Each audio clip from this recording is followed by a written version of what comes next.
আসসালামু আলাইকুম। আজ আপনাদের সামনে দারুণ একটি মজাদার টেস্টি গরুর মাংস রেসিপি শেয়ার করব, যেটা কিনা আপনি কিন্তু একবার রেসিপিটি তৈরি করলে এর প্রেমে পড়ে যাবেন। এতটা মজাদার এবং লোভনীয় এই গরুর মাংসের রেসিপিটা খুবই সহজ। তাহলে চলুন আমরা রান্নায় চলে যাই। দেখুন, এর জন্য আমি এখানে 1.5 কেজি পরিমাণ গরুর মাংস নিয়ে নিয়েছি।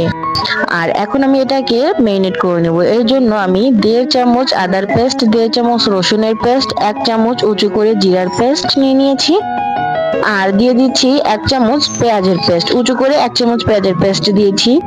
এখন দিয়ে দেবো কিছু শুকনো উপকরণ। দিয়ে দিচ্ছি স্বাদ অনুযায়ী লবণ, লবণটা আপনাদের টেস্ট অনুযায়ী দিয়ে দিবেন। 1 চামচ হলুদের গুঁড়া, 2 চামচ লাল মরিচের গুঁড়া। আমি একটু ঝাল ঝাল করে রান্না করছি। আর এখন দিয়ে দিচ্ছি 1 চামচ ধনিয়া গুঁড়া এবং 1 চামচ শাহি গরম মশলার গুঁড়া। অবশ্যই শাহি গরম মশলার গুঁড়াটা দিবেন, খেতে খুবই ভালো লাগে। এখন দিয়ে দেবো আমি কিছুটা টক দই। আমি এখানে টেবিল চামচে 4 টেবিল চামচ টক দই দিয়েছি। যেহেতু 1.5 কেজি মাংস, এর জন্য কিন্তু আমি 4 টেবিল চামচ টক দই দিয়েছি। আপনাদের কম বেশি হলে কম বেশি করে দিতে পারেন। 2টা তেজপাতা দিয়ে দিচ্ছি, কিছু গোটা গরম মশলা। এগুলি দিয়ে আমি এখানে দিয়ে দেবো তেল। আমি 1/3 কাপ তেল দিয়ে দিয়েছি। আমার মাংসে প্রচুর তেল ছিল, যার কারণে আমি একটু কম দিয়েছি। আমি কিন্তু এখানে সরিষার তেল দিয়েছি। সরিষার তেল দিয়ে একদিন আপনারা গরুর মাংস রান্না করে দেখবেন, খেতে আলহামদুলিল্লাহ অনেক বেশি মজাদার হয়। আর যদি কারোর হাতের কাছে না থাকে, সেক্ষেত্রে কিন্তু আপনারা সাদা তেলেও করতে পারেন। কিন্তু আমি বলবো আপনারা অবশ্যই একদিন এইভাবে সরিষার তেল দিয়ে হাতে মেখে এইভাবে গরুর মাংসটা রান্না করে দেখবেন।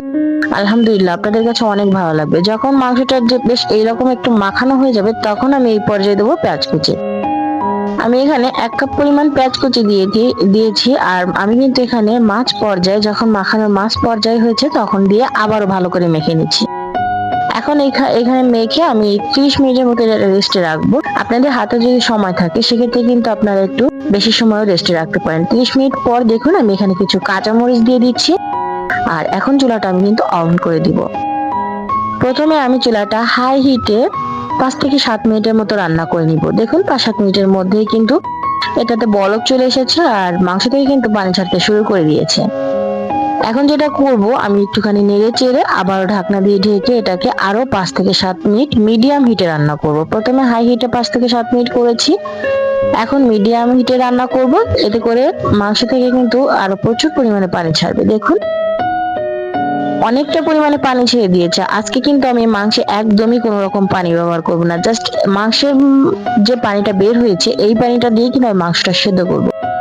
এক্ষেত্রে মাংসটা খেতে অনেক অনেক বেশি মজাদার হবে। এত মজাদার একটি মাংস হবে যে আপনি কল্পনা করতে পারবেন না। মাংসের পানি দিয়ে মাংস সেদ্ধ করলে খুবই টেস্টি হয়। আপনারা চেষ্টা করবেন মাংসের পানি দিয়ে মাংস সেদ্ধ করতে। আমি এখন লো হিটে এটাকে 15 মিনিট রান্না করব। এতে করে মাংসটা খুব দ্রুত সেদ্ধ হয়ে যাবে। দেখুন 15 মিনিট পরে পানিটা কিন্তু বেশ অনেকটাই কমে এসেছে, খুব কম পরিমাণে পানি আছে। আর মাংসটা কিন্তু এই পর্যায়ে 60% সেদ্ধ হয়ে গেছে। আর 40% আমি সেদ্ধ করে নেব। আমি আরো 10 মিনিট লো হিটে এটাকে রান্না করব। আমি টোটাল 30 মিনিটের মতো এটা রান্না করব। লো হিটে আরো 10 মিনিট রান্না করার পরে দেখুন মাংসটা পুরোপুরি তেল ছেড়ে দিয়েছে। মাংসে কিন্তু একদমই কোনো রকম পানি নেই। খুব সুন্দর করে এটা কুক করা হয়ে গেছে। আর আপনারা যে যেভাবে এটা গ্রেভি রাখতে চান, সেভাবে কিন্তু গ্রেভিটা রাখতে পারেন। আর একদিন আমার মতো এইভাবে পানি ছাড়া গরুর মাংস রান্না করে দেখবেন, খেতে অসাধারণ লাগে। আপনি এর টেস্ট ভুলতেই পারবেন, আপনি প্রেমে পড়ে যাবেন, এতটা মজাদার হয় এই রেসিপিটা। এই রেসিপির গ্রেভিটা যদি আপনি একটাবার লক্ষ্য করেন, দেখুন দেখতে আলহামদুলিল্লাহ কতটা লোভনীয় আছে। আর মাংসটা দেখুন ধরা মাত্রই কিন্তু খুলে যাবে, এতটা সফট হয়েছে। এটা আসলেই অসাধারণ। অবশ্যই এভাবে একদিন বাসায় ট্রাই করবেন। আমার ভিডিওটি দেখে আপনাদের যদি ভালো লেগে থাকে, অবশ্যই একটি লাইক করে দিবেন। আপনার একটি লাইকের মাধ্যমে কিন্তু আমার ভিডিওটি আরো অনেকের কাছে পৌঁছাবে এবং অনেকে রেসিপিটি শিখতে পারবে। এখন দিচ্ছি কিছু কাঁচামরিচ আর একটুখানি ভাজা জিরার গুঁড়া। আর আমি কিন্তু এখানে 1 চামচ ভাজা জিরার গুঁড়া দিয়েছি। রান্না শেষে অবশ্যই ভাজা জিরার গুঁড়াটা দিবেন। দিয়ে 1 মিনিটের মতো এখানে ঢাকনা দিয়ে ঢেকে আমি এটাকে লো হিটে রেখে দিব, যাতে খুব সুন্দর একটা স্মেল মাংসের ভিতরে ঢুকে যেতে পারে। দেখুন মাংসের ভিতরে কিন্তু সুন্দর একটা স্মেল চলে এসেছে। আর অবশ্যই এইভাবে 1 মিনিট জিরার গুঁড়া দিয়ে দমে রাখবেন, এটা করে খুব সুন্দর একটা স্মেল পাবেন। আর দেখুন মাংসের কালারটা আলহামদুলিল্লাহ এতটা লোভনীয় হয়েছে। আর এটা খেতে কিন্তু অসাধারণ ছিল। যেহেতু একটু ঝাল ঝাল করে রান্না করেছি, ভাত রুটি পোলাও যে কোনো কিছুর সঙ্গে কিন্তু আপনি এটা সার্ভ করতে পারবেন। দেখুন আমি কিন্তু সার্ভ করে দিয়েছি। দেখতে কতটা মজাদার এবং লোভনীয় হয়েছে। আশা করি আপনাদের কাছে ভালো লেগেছে। ভালো লাগলে অবশ্যই লাইক কমেন্ট শেয়ার করবেন এবং আমার চ্যানেলটি সাবস্ক্রাইব করে রাখবেন।